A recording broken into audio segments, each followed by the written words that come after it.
Con la reforma, las tarifas eléctricas pueden llegar a bajar hasta un 40% y es algo absolutamente real. Eso que muchos políticos de manera demagógica prometen, sí se puede lograr si hacemos esta reforma energética. Yo sí quiero desenmascarar al PRI, porque es una vergüenza lo que han hecho en la implementación de las reformas, y pongo como ejemplo reforma energética.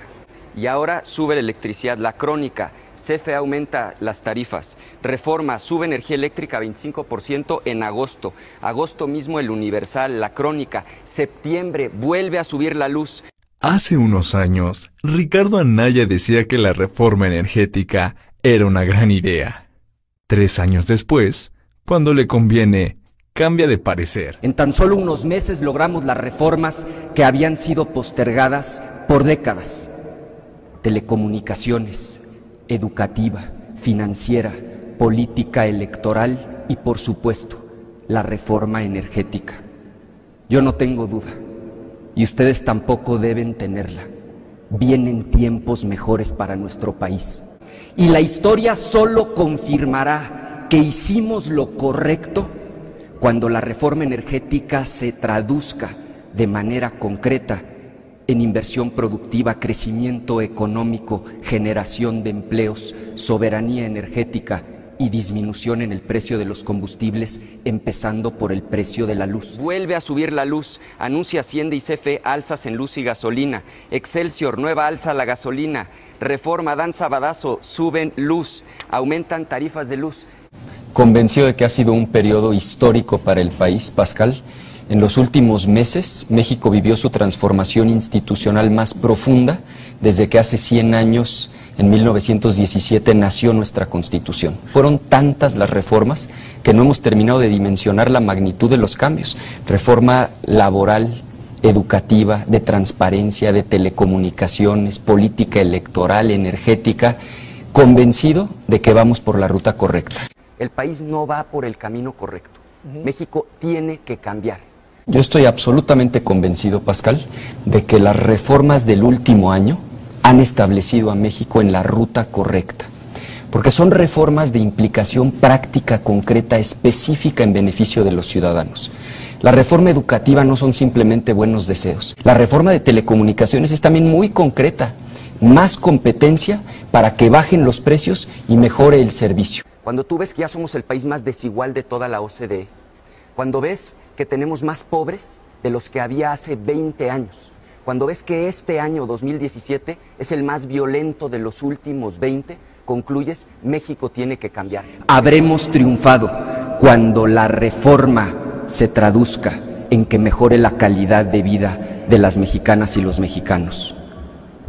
Señor presidente, señoras y señores, en estas extraordinarias fechas de convivencia con la familia, podremos mirar a nuestros hijos a los ojos con plenitud interior, con la plenitud que da el deber cumplido.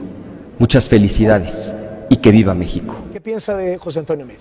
Que representa la continuidad, que es el candidato, usando el término de Silva Herzog en su última columna, de los satisfechos, los que puedan dormir tranquilos con un año en el que vamos a acabar con 30,000 homicidios, los que puedan estar tranquilos con estos niveles mediocres de crecimiento, los que crean que vamos bien cuando hace 20 años había 47 millones de pobres y hoy no solo no hay menos, hay 53 millones, los que estén satisfechos con esa tragedia ya tienen candidato, es el candidato del PRI. Ahora los gobiernos panistas han contribuido también a estos números. Quienes ¿no? queremos, justo a eso voy. Reconozco en el gobierno de Vicente Fox que fue un error garrafal no haber desmantelado las estructuras clientelares corporativas. Se robaron 1,000 millones de pesos del sindicato de Pemex. ¿Qué le hicieron al líder sindical Romero Deschamps? Y también lo dije del gobierno de Felipe Calderón. Se pactó con una lideresa sindical corrupta como fue Elba Ester Gordillo. Se le entregó a su yerno el control de la educación preescolar, primaria, secundaria, el futuro de 25 millones de niños. Regresó el PRI y México no va por el camino correcto. La economía va mal, la violencia aumenta, la corrupción está peor que nunca. El PRI se tiene que ir. Y la opción tampoco es López Obrador. De él no hay nada nuevo que decir. Sus locuras han sido, son y seguirán siendo un peligro para nuestro país.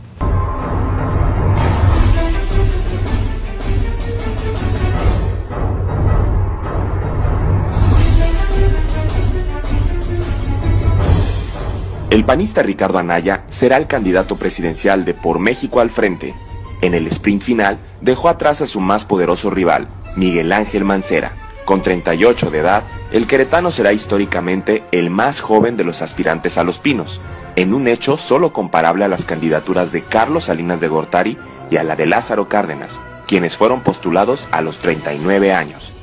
Para algunos, es el llamado Joven Maravilla, por sus habilidades para adueñarse a tan corta edad del liderazgo del PAN, haiga sido como haiga sido, y por desafiar los intereses históricos del partido. Lo instalan como un político astuto, natural, con instinto. Para otros, empero, Ricardo Anaya es el plan B de un gobierno que de la mano del sistema solo tiene una meta para el 2018, que Andrés Manuel López Obrador no se siente en la silla del águila. Para nadie es un secreto que en la complicada recta final que presagiaba el quiebre del frente político integrado por el PAN, el PRD y el Movimiento Ciudadano, Anaya contó con el empujón definitivo desde Los Pinos. Al final del día, alguien convenció al presidente Enrique Peña Nieto de habilitar al Joven Maravilla como la mejor alternativa política al proyecto MID, y se operó lo necesario para hacer a un lado a Mancera. Pero para concretar una operación política de estos alcances, no basta pactar con un candidato a quien, dicho sea de paso, le corren la fama pública de darle la espalda a aquellos que lo encumbraron en el poder. Para decidirse por Anaya, quien lo apadrinó debe tener mecanismos de control que conviertan al panista en un instrumento sencillo de controlar o fácil de descarrilar. Son hechos o circunstancias patrimoniales o de vida personal que se convierten de facto en detonadores para encarrilar o descarrilar una candidatura, si se sale de control. Cuando en el 2000 Ernesto Zedillo operó su sucesión y ante el temor de que sus adversarios políticos lo persiguieran al dejar la presidencia, el entonces inquilino de Los Pinos pactó la alternancia con el panismo y con Vicente Fox. Y en el 2006, con la traición de Roberto Madrazo a cuestas, el Bester Gordillo y los gobernadores del Tucumán articularon desde su PRI la victoria de Felipe Calderón, a condición de que en el 2012 le devolvieran al PRI las llaves de Los Pinos. 6 años más tarde, en 2018, los escenarios no son distintos. MID es el proyecto político de la continuidad tecnócrata y ortodoxa. Pero frente a la eventualidad de un desacierto del candidato priista, político o de salud, el plan B es obligado, y el sistema ya votó porque esa alternativa sea Ricardo Anaya. La tecnocracia priista abanderada por Carlos Salinas de Gortari lo entendió muy tarde cuando en 1994 la llamada nomenclatura del viejo PRI asesinó al candidato Luis Donaldo Colosio. No existía un plan B y se improvisó a Zedillo como el relevo que terminó sacando al PRI de Los Pinos. Nunca más. Si por la razón que sea la continuidad con MID se vuelve imposible, el arropamiento del sistema para Anaya será inevitable.